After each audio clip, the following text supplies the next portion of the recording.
வணக்கம் நண்பர்களே, நான் உங்கள் பாலாஜி அலைஸ் பவிஷ்யமார் குரு வணக்கத்துடன் இன்றைக்கி டாபிக் உள்ள போவோம். இன்றைக்கி நம்ம பார்க்க போகிற டாபிக் என்ன அப்படின்னு பார்த்தீங்கன்னா, திருப்பம் தரக்கூடிய திசை அப்படின்ற ஒரு தலைப்பில் பார்க்க போகிறோம். ஸோ திருப்பம் அப்படின்றது என்ன? ஒரு ஜாதகரை கீழிருந்து மேல் கொண்டு செல்வது அப்படின்னு வச்சுக்கலாமா, அல்லது மேலிருந்து கீழ் கொண்டு வர்றது அப்படின்றத வச்சுக்கலாம். அதாவது இதை நம்ம இந்த திருப்பம் தரக்கூடிய திசையை ரெண்டு பார்ட்டாக பார்த்துருவோம். பார்ட் 1 ஒரு நல்ல திருப்பத்தை கொடுக்கக்கூடிய திசைன்றதை பார்ப்போம். பார்ட் 2ல் ஒரு கெட்ட திருப்பத்தை கொடுக்கக்கூடிய திசைன்றதையும் பார்த்துருவோம். இப்போ பார்ட் 1.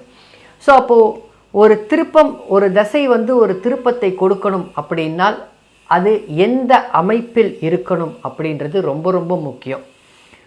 மற்றும் லக்னம், லக்னாதிபதியுடைய வலிமை இதெல்லாம் ஒரு பக்கம் இருக்கட்டும், வேண்டான்னே சொல்லலை, இருக்கணும். ஆனால் ஒரு சில பேருக்கு லக்னத்தையும் தாண்டி லக்னாதிபதியும் தாண்டி நல்ல திருப்பத்தை கொடுத்துருக்கு அப்படின்றது தான் உண்மை இங்கே.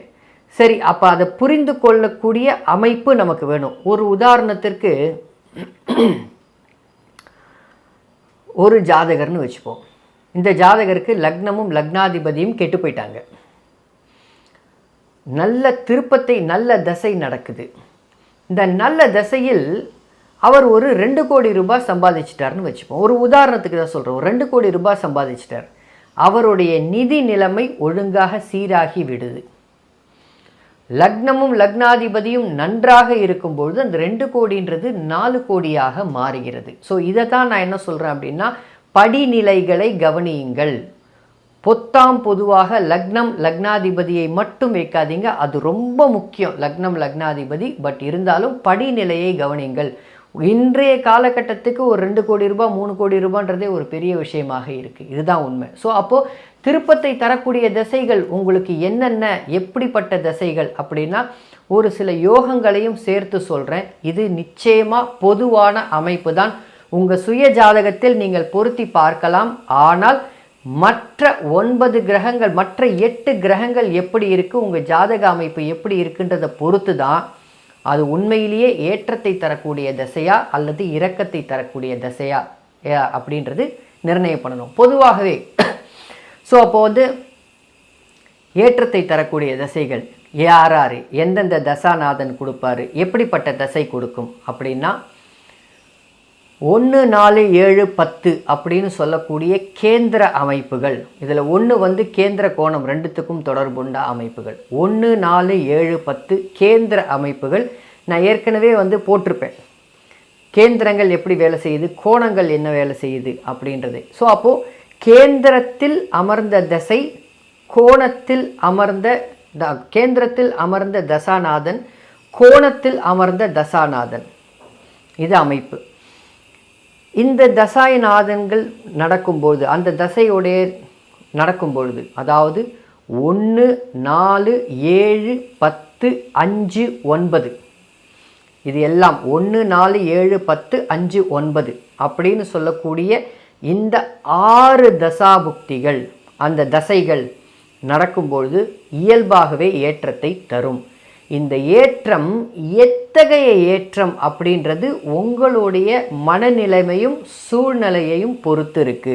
உதாரணத்திற்கு பணமே பிரதானம் அப்படின்னு நினைக்கக்கூடிய ஒரு மனிதருக்கு குடும்ப வாழ்க்கையில் ஒரு சில சிக்கல்களை கொடுத்து விட்டு பணத்தை கொடுக்கும் தசையும் இருக்கு. அவருக்கு அந்த தசை ஏற்றத்தை கொடுத்த தசையாக தோணும். எனக்கு பணமும் முக்கியம், என் குடும்பமும் முக்கியம், எல்லாம் முக்கியம் அப்படின்னு நினைக்கக்கூடிய ஒருத்தருக்கு தசை ஏற்றத்தை கொடுத்தாலும் எனக்கு இங்கே சரியில்லை, எனக்கு குடும்ப வாழ்க்கையில் அவ்வளவு திருப்தியாக இல்லை, இங்கே திருப்தியாக இல்லை, அதனால் எனக்கு இது ஒரு பாதி ஏற்றத்தை தான் கொடுத்தது அப்படின்றது இருக்கும். ஏன்னா அம்பானியாக இருந்தாலும் சரி, டாட்டாவாக இருந்தாலும் சரி, அவங்களுக்கும் இப்படி தான் அப்படின்றத ஞாபகம் வச்சுக்கோங்க. எந்த தசையும் நல்ல தசை இல்லை, எந்த தசையும் கெட்ட தசை இல்லை அப்படின்றதையும் ஞாபகம் வச்சுக்கோங்க. அதாவது எந்த கிரகமும் நல்ல கிரகம் இல்லை, எந்த கிரகமும் கெட்ட கிரகம் இல்லை. இங்கே இதுதான் உண்மை. ஸோ அப்போது 1, 4, 7, 10, 5, 9 அப்படின்னு சொல்லக்கூடிய கிரகங்களுடைய தசை. அதுக்கப்புறம் பணமே பிரதானம் அப்படின்னு நினைக்கக்கூடிய அமைப்பில் இருக்கிறதுக்கு 2, 9, 11ஆம் அதிபதியோடு தொடர்பு கொண்ட திசை. ஏற்றத்தை தரும். சார், அடுத்த கேள்வி உங்களுக்குள்ளே வந்துடும். அப்போ அந்த தசாநாதனுடைய சுபத்துவ பாபத்துவ அடுக்குகள் எப்படி சார் அப்படின்னா, அதை கடைசியாக போடுங்கள். ஒரு இலை போட்டு சாப்பாடு அப்படின்னும் பொழுது பொரியல் எல்லாம் வச்சுட்டு சாதத்தெல்லாம் போட்டுட்டு பருப்பு வச்சுட்டு நெய் ஊற்றிட்டு சாதத்தை போட்டுட்டு அந்த சாதத்தில் குழம்ப சாப்பிட்டுட்டு ரசம் சாப்பிட்டு மோர் சாப்பிட்டதுக்கு பிறகுத்தான் சுபத்துவம் என்றும் பாயசத்தை ஊற்றி சாப்பிட வேண்டும். அதாவது ஒரு கிரகம் எப்படி இருக்குது, அதுக்கு கிடைத்த தொடர்புகள்ன்றது எல்லாத்தையும் சேர்த்த பிறகு தான் சுபத்துவத்தை கலக்க வேண்டும் அப்படின்னு நான் சொல்கிறேன். அதை புரிஞ்சுக்கோங்க. ஸோ இப்போ எப்படின்னா, இப்போ அந்த 1 4 7 10 சார் பாபத்துவமாக இருக்குது சார், கெட்டு போச்சு, பாபத்துவமாக இருக்குது. ஸோ என்ன பாபத்துவம்னு கண்டுபிடிக்கிறதுல தான் ஜோதிடர் அல்லது ஜோதிடர் ஆர்வலர்களுடைய மேன்மை இருக்குது. அப்போ அந்த தசை முழுவதும் கெடுக்குதா? அப்படியெல்லாம் இல்லை. உண்மையை சொல்லணுன்னா அப்படியெல்லாம் இல்லை, முழுவதும்லாம் கெடுக்காது. ஒரு சில பேருக்கு பர்சனல் லைஃப்பை பாதித்துட்டு பொருளாதாரத்தில் நல்லதை கொடுக்கும். ஒரு சில பேருக்கு பொருளாதாரத்தில் பாதிச்சுட்டு பர்சனல் லைஃப்பில் நிம்மதியை கொடுக்கும். ஒரு சில பேருக்கு மட்டும்தான், சதவிகிதம் மிக மிக குறைவு. ஒரு 100 ஜாதகத்தில் 2 ஜாதகங்கள் அல்லது 1 ஜாதகம்தான் குடும்பமும் போய் எல்லாம் போகிறது, தனமும் போச்சு, குடும்பமும் போச்சு, அசிங்கமும் வருது அப்படின்ற அமைப்புகள். அதை பார்ட் 2ல் பார்ப்போம். இப்போ பார்க்குறது நம்ம ஏற்றத்தை தரக்கூடிய தசை. ஸோ அப்போ என்ன ஆகுது? 1 4 7 10 இங்கே எழுதியே போட்டுறேன். 1 4 7 10 5 9 2 9 11 இந்த கிரகங்களுடைய தசாபுக்திகள் இயல்பாகவே அதை உணர்வதற்கு உங்களுக்கு முடியாது. இதுதான் ரொம்ப நிதர்சனமான உண்மை. என்ன சார் உணர்றதுக்கு முடியாதுன்னு சொல்கிறீங்கன்னா, ஒரு தசையை அனுபவித்து பார்த்தா தான் அது என்ன கொடுத்தது என்ன கொடுக்கலன்றது தெரியும். ஸோ பேசிக்காக குரு தசை நல்லதை செய்யும், சனி தசை கெடுக்கும் அப்படின்ற ஒரு டாபிக்குள்ளே உங்களுடைய எண்ணங்களை கொண்டு செல்லாதீர்கள். கண்டிப்பாக கொண்டு செல்லக்கூடாது. என்னை பின்பற்றுபவராக இருந்தால் குரு தசை அமோகம் அப்படின்னு சொல்லாதீங்க, சனி தசை ரொம்ப மோசம்னு சொல்லாதீங்க. சனி தசையில் எந்த அமைப்புகள் மோசமாக இருக்குது, குரு தசையில் எந்த அமைப்புகள் மோசமாக இருக்குன்றதை பார்க்கணும். இது முதல் விதி, இது முதல் அமைப்பு. அதன் பின் அந்த தசாநாதனுக்கு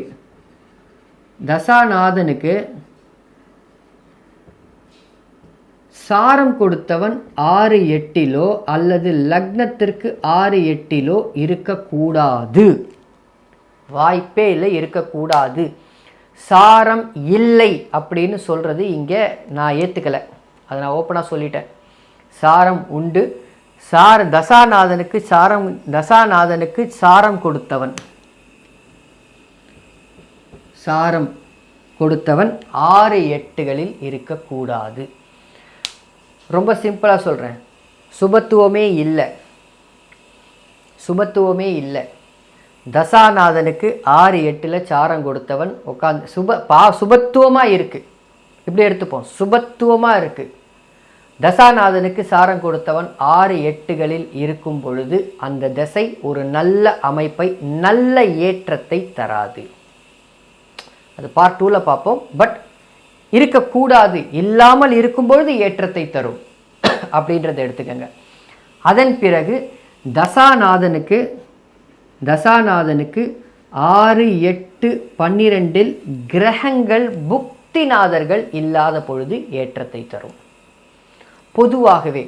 அப்போ என்ன பண்ணுது சார், இது ஏற்றத்தை தரும்னு சொல்லிட்டு ஒரு ஜோதிட ரீதியாக சொல்லாமல் ஒரு பொதுவாக சொல்கிறீங்களே அப்படின்னா, ஆமாம், காரணம் 1 4 7 10 5 9ன்றதுக்குள்ளே இருக்கக்கூடிய ஆதிபத்தியங்கள் வளரும், ஆதிபத்தியத்தை தர கடமைப்பட்டவராக இருப்பார் அப்படின்றது தான் இங்கே இருக்கக்கூடிய நிதர்சனமான உண்மை. அப்போது அதற்குண்டான வயது பேசிக்காவே 30லேருந்து 45க்குள்ள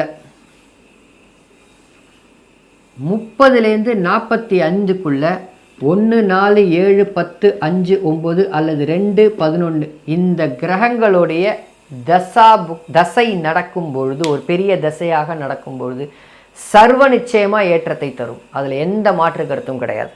அந்த ஏற்றத்தை நீங்கள் எப்படி உணரணும் அப்படின்னா, தசை முடிந்ததுக்கு அப்புறம் பார்த்தீங்கன்னா உங்களுக்கு ஒரு நல்ல வீடு அமைப்புகள் இருக்கும், நல்ல வாகன அமைப்புகள் இருக்கும், மனைவி குழந்தை உங்கள் லைஃப்பை செட்டில் பண்ணிவிடும். அப்போ ஏற்றத்தை தரக்கூடிய தசைன்றது உங்கள் வாழ்க்கையை செட்டில் பண்ணிவிடக்கூடிய வாழ்க்கையாக இருக்கும். சார் எனக்கு 45 வயசு ஆயிடுச்சு, இப்போ தான் இந்த தசைகள்லாம் ஆரம்பிக்குது, 45 வயசு ஆயிடுச்சு இப்போ தான் இந்த தசைகள்லாம் ஆரம்பிக்குது அப்படின்னா, உங்களுக்கு உடனே அங்கிருந்து இன்னொரு ஏற்றத்தை தரும் அப்படின்னு நினைக்காமல் கொடுத்த ஏற்றத்தை தக்க வைத்து கொள்ளும் அமைப்பில் இருக்கும். சார் எனக்கு ஏற்றமே இல்லை சார், இப்போ தான் எனக்கு 45 வயசில் இந்த தசைகள் வரப்போகுது, ஏற்றத்தை தரும்.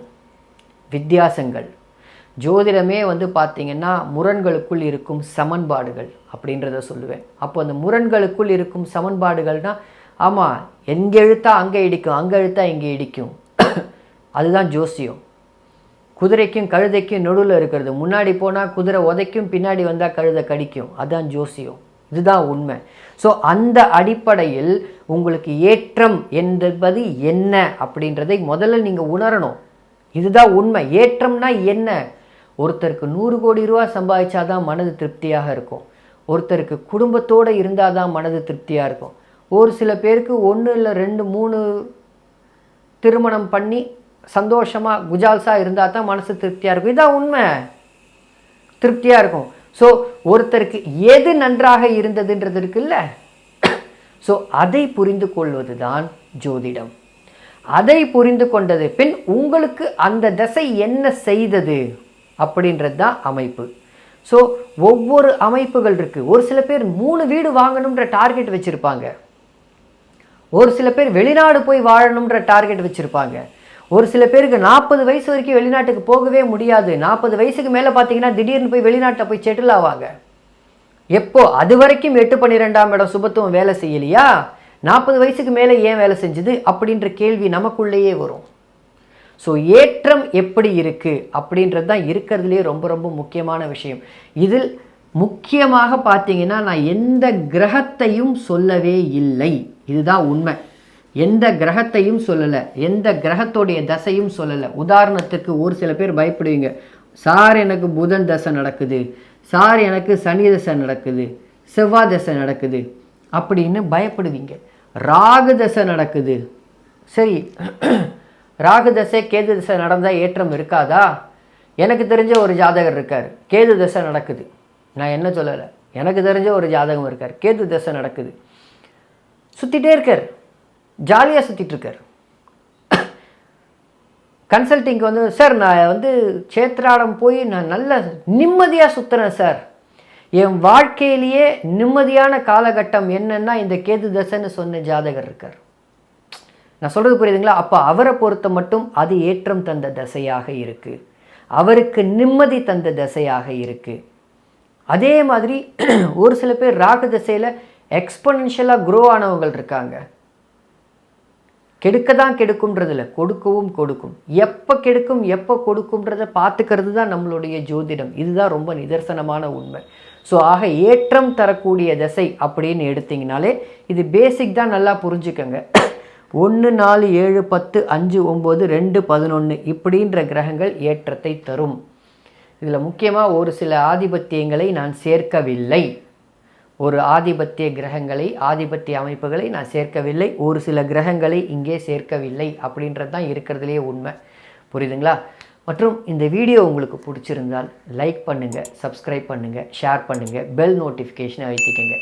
பார்க்குற நீங்களில் ஒரு சின்ன வேண்டுகோள், சப்ஸ்கிரைப் பண்ணாமல் பார்த்துட்டு இருந்தீங்கன்னா தயவு செஞ்சு சப்ஸ்கிரைப் பண்ணிக்கங்க. என் வீடியோ உடனுக்குடன் வரும். ஸ்டாட்டிஸ்டிக்ஸ் என்ன சொல்லுதுன்னா, சப்ஸ்கிரைப் பண்ணவங்கள விட பண்ணாதவங்க தான் நிறைய பேர் பார்க்குறீங்க அப்படின்றது ஸ்டாட்டிஸ்டிக்ஸ் சொல்லுது. சப்ஸ்கிரைப் பண்ணிக்கங்க, சேனலும் வளரும், நானும் வளருவேன், நீங்களும் வளருவீர்கள். சரியா? என்னுடைய முயற்சிகளும் வளரும் அப்படின்னு எடுத்துக்கங்க. ஸோ இப்போது நம்ம பார்த்தது ஏற்றம் தரக்கூடிய தசை. இதில் இன்னும் நிறைய சூட்சமங்கள் இருக்குது. ஆனால் நிறைய சூட்சமங்களை எல்லாத்தையுமே ஒரு 10-12 நிமிஷம் வீடியோவில் என்னால் சுருக்கி கொடுக்கும் அப்படின்றது வாய்ப்பே இல்லை. அதனால் பார்ப்போம், அடுத்தடுத்து என்ன பண்ண முடியும், எப்படி வீடியோ போட முடியுன்றதை பார்க்குறேன். பட் பேசிக்காக இதுதான் அமைப்பு அப்படின்றத புரிஞ்சுக்கோங்க. எந்த தசையும் நல்ல தசை இல்லை, எந்த தசையும் கெட்ட தசை இல்லை. ஒரு தசை அல்லது ஒரு கிரகம் கொடுக்கவும் செய்யும், கெடுக்கவும் செய்யும். என்ன கொடுக்குதுன்றதை நீங்கள் தான் உணரணும், என்ன கெடுக்குதுன்றதை நீங்கள் தான் உணரணும். கொடுக்கறதை கேபிட்டலைஸ் பண்ணிக்கோங்க, கெடுக்கிறதுலேருந்து கொஞ்சம் விலகி நின்னாலே அந்த தசை உங்களுக்கு ஏற்றத்தை கொடுக்கும் அப்படின்னு சொல்கிறேன். சரியா? நன்றி நண்பர்களே, அடுத்த பதிவில் பார்ப்போம்.